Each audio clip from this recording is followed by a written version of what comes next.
హైదరాబాద్ అల్వాల్ పరిధిలోని కౌకూర్ భరత్ నగర్ లో దారుణం వెలుగు చూసింది. అంజు అనే మహిళను ఆమె చిన్న కూతురు అల్లుడు కలిసి ఏడాది క్రితమే హత్య చేశారు. మృతదేహాన్ని ఇంట్లోనే పాతిపెట్టి పూజ చేసింది. తల్లి కనిపించడం లేదని పెద్ద కుమార్తె జవహర్ నగర్ పోలీసులకు ఫిర్యాదు చేయడంతో ఈ మిస్టరీ వీడింది. పోలీసుల విచారణలో నిందితులు పొంతనలేని సమాధానాలు చెప్పారు. దీంతో అనుమానం వచ్చి నిలదీయగా తామే హత్య చేసినట్లుగా అంగీకరించారు. పోలీసులు తవ్వకాలు జరిపి మృతదేహాన్ని వెలికి తీశారు. ప్రేమ వ్యవహారం, ఆస్తి గొడవలే ఈ హత్యకు కారణమని ప్రాథమికంగా భావిస్తున్నారు. పోలీసులు నిందితులను అదుపులోకి తీసుకున్నారు.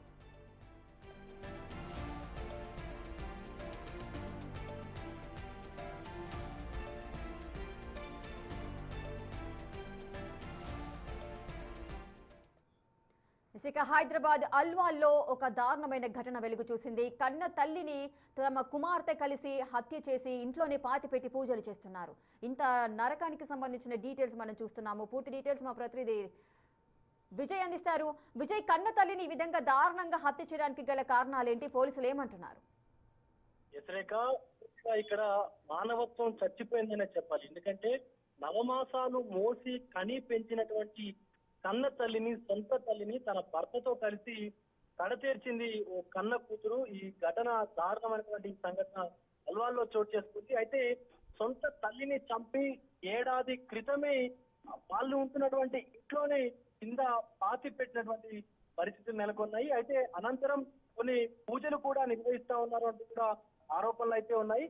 అయితే తల్లి అంజు సంబంధించినటువంటి ఆచూకీ కనిపించకపోవడంతో గత కొద్ది రోజుల క్రితమే తన పెద్ద కూతురు పోలీసులకైతే ఈ ఫిర్యాదును తీసుకున్నటువంటి పోలీసులు గాలింపు చర్యలు చేపట్టినటువంటి తర్వాత ఎందుకో చిన్న కూతురు అలాగే అల్లుడి పైన అనుమానం రావడంతో పోలీసులు అదుపులోకి తీసుకుని వారిద్దరిని కూడా విచారించారు. అనంతరం విచారణలో భాగంగా ఇద్దరు తామే తమ తల్లిని హత్య చేసినట్టుగా అటు కూతురు అలాగే అల్లుడు ఒప్పుకున్నట్లుగా అయితే పోలీసులు నిర్ధారించారు. దీనికి సంబంధించి అసలు ఎందుకు హత్య చేయాల్సి వచ్చింది, అంటే ప్రేమ వ్యవహారం ఏమైనా ఉందా, వారి ప్రేమను ఒప్పుకోలేదా, లేకపోతే వారి చెప్పినటువంటి తల్లి దగ్గర ఉన్నటువంటి ఆస్తిని కాజేసేందుకే ఈ యొక్క హత్య చేశారా, లేకపోతే పెద్ద కూతురుకు తల్లి సన్నిహితంగా ఉంటుందంటూ కూడా చెప్తా ఉన్నారు. సో దాని వల్ల ఏమైనా ఓర్వలేక హత్య చేశారన్నటువంటి కోణంలో కూడా పోలీసులు అయితే దర్యాప్తు చేస్తా ఉన్నారు. కానీ మొత్తం ఒక్కసారిగా హైదరాబాద్ అంతా ఉలిక్కి పడినటువంటి పరిస్థితి కనిపిస్తుంది. ఎందుకంటే సొంత తల్లి, కన్న తల్లి నవమాసాలు మోసి కని పెంచినటువంటి తల్లిని హత్య చేయడం ఏంటంటూ కూడా ఇటు పూర్తిగా ఇక్కడ ఉన్నటువంటి మానవ సంఘాలు కావచ్చు, లేకపోతే సామాజిక సంఘాలు కావచ్చు, ఇవన్నీ కూడా పూర్తిగా ఆందోళన చెందుతున్నటువంటి పరిస్థితి మనకి ఇక్కడ కనిపిస్తుంది. అసలు హత్య చేయడానికి కారణాలు ఏంటి, దీనివల్ల వీళ్ళు ఇంతటి ఘాతుకానికి పాల్పడనేటువంటి దానిపైన కూడా కేసు నమోదు చేసుకుని పోలీసులు అయితే దర్యాప్తు చేస్తా ఉన్నారు. రేఖ విజయ్, సంవత్సరం క్రితం ఈ హత్య జరిగింది అని చెబుతున్నారు. మరి సంవత్సరం నుంచి కూడా ఇంట్లో వాళ్ళకి ఎటువంటి అనుమానం కలగలేదా? మరి అంజు అనే మహిళ ఎక్కడికి వెళ్ళింది, ఎందుకు కనిపించట్లేదు అనే కోణంలో మరి ఈ కంప్లైంట్ అనేది ఎప్పుడు రైజ్ చేశారు? ఎగ్జాక్ట్లీ గత సంవత్సరమే ఈ యొక్క హత్య జరిగినట్టుగా కూడా పోలీసులు అయితే నిర్ధారించుకున్నారు. కానీ ఇటు అంజు అలాగే ఆమె చిన్న కూతురు అల్లుడు ఒకే దగ్గర ఉంటున్నట్లుగా కూడా పోలీసులు చెప్తా ఉన్నారు. అయితే ఒకే దగ్గర ఉండడం తోటి ఇద్దరికి ఇరువురికి, అంటే ఆ ముగ్గురికి ఏమైనా గొడవలు తలెత్తాయా, లేకపోతే ఎందువల్ల మర్డర్ చేశానటువంటి దానిపైన కూడా పోలీసులు ఇప్పుడు డీటెయిల్స్ అయితే తీసుకున్నటువంటి పనులు పడ్డారు.